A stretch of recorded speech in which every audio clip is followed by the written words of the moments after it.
किसी राज्य में पृथ्वी सिंह नाम का एक दयालु राजा का शासन था। राजा की एक बेटी थी जो बहुत ही सुंदर थी। उसका नाम जानवी था। जानवी बहुत ही घमंडी थी। उसे अपनी खूबसूरती पर बहुत घमंड था। राजा पृथ्वी सिंह अपनी बेटी के लिए एक योग्य वर की तलाश कर रहे थे।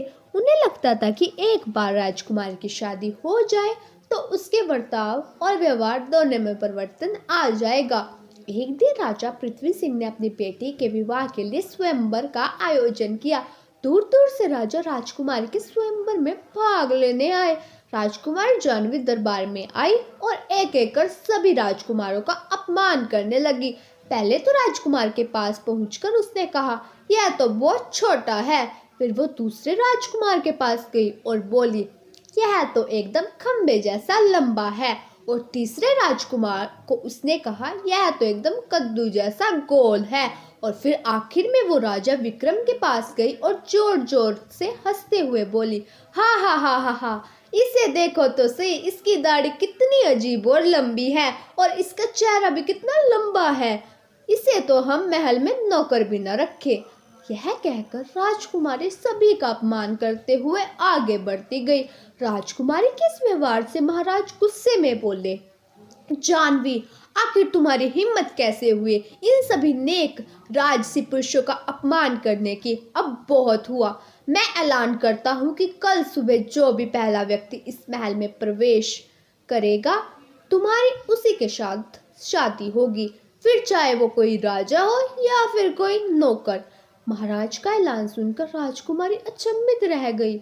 अगली सुबह सबसे पहले एक भिखारी वहां एक तारा बजाते हुए महल के प्रवेश द्वार से अंदर आया।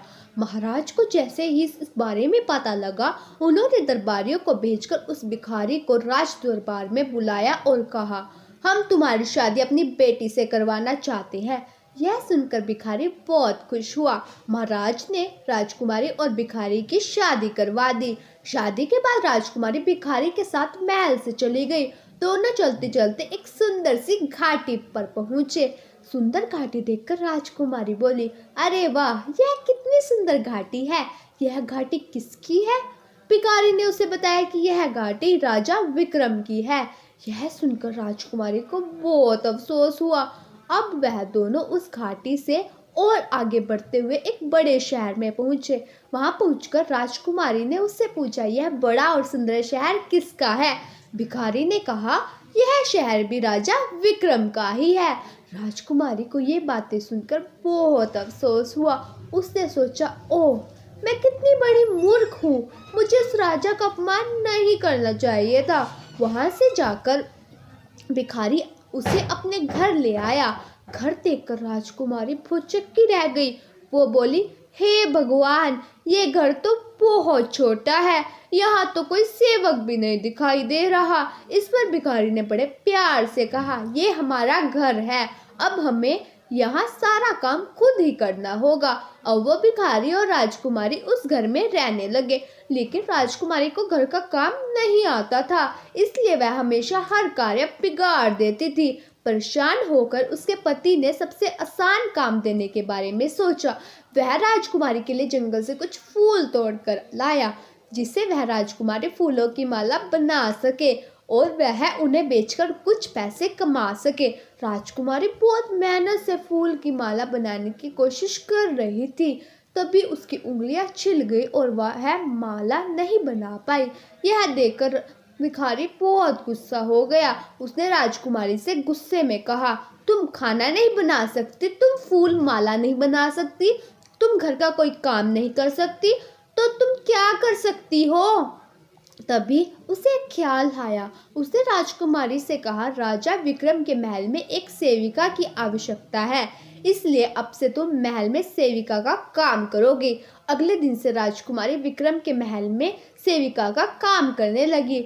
वह वहां पूरे दिन साफ सफाई और बर्तन मांजने का काम करती थी, जिससे दिन के अंत में उसे कुछ खाना घर ले जाने के लिए मिल जाता था। ऐसे ही कुछ दिन बीत गए। कुछ समय बाद राजा विक्रम का विवाह पक्का हो गया। विवाह की तैयारियां जोरों शोरों के साथ शुरू हो गई, जिसे देखकर राजकुमारी जानवी बहुत उदास हो गई। वो बोली, काश मैंने राजा विक्रम का अपमान नहीं किया होता और उनका हाथ थाम लिया होता। तभी राजा विक्रम उसके पास आए और बोले, क्या तुमने अभी मेरा नाम लिया? राजकुमारी ने कहा, ओह प्रिय राजा, मुझे मेरे किए पर बहुत पछतावा है, मुझे माफ कर दो। राजा विक्रम ने हंसते हुए जवाब दिया, तुम चिंता मत करो, चलो मेरे साथ। ऐसा कहकर राजा विक्रम राजकुमारी जानवी को अपने साथ उस कक्ष में ले गए जहां उनकी शादी की तैयारियां चल रही थी। वह दोनों जैसे ही उस कमरे में पहुंचे, जानवी ने देखा उसने जिन राजकुमारों का अपमान किया था वह सभी मौजूद थे। उन सभी में राजकुमारी के पिता भी मौजूद थे। राजकुमारी ने उन सबसे कहा, मुझे माफ कर दीजिए, मैं अपने किए पर बहुत शर्मिंदा हूँ, मुझे आप सबका अपमान नहीं करना चाहिए था, मुझसे बहुत बड़ी गलती हुई है। राजा विक्रम ने हंसते हुए राजकुमारी से कहा, आपको अपनी गलती का एहसास हुआ, यही बहुत बड़ी बात है। मैं आपको यह बताना चाहूँगा कि मैं वही भिखारी हूँ जिसके साथ आपकी शादी हुई है। इतने दिनों में आप मेरे साथ ही रह रही है। मैंने यह सब इसलिए किया ताकि आप यह समझ सके कि घमंड दुनिया की सबसे बुराई है।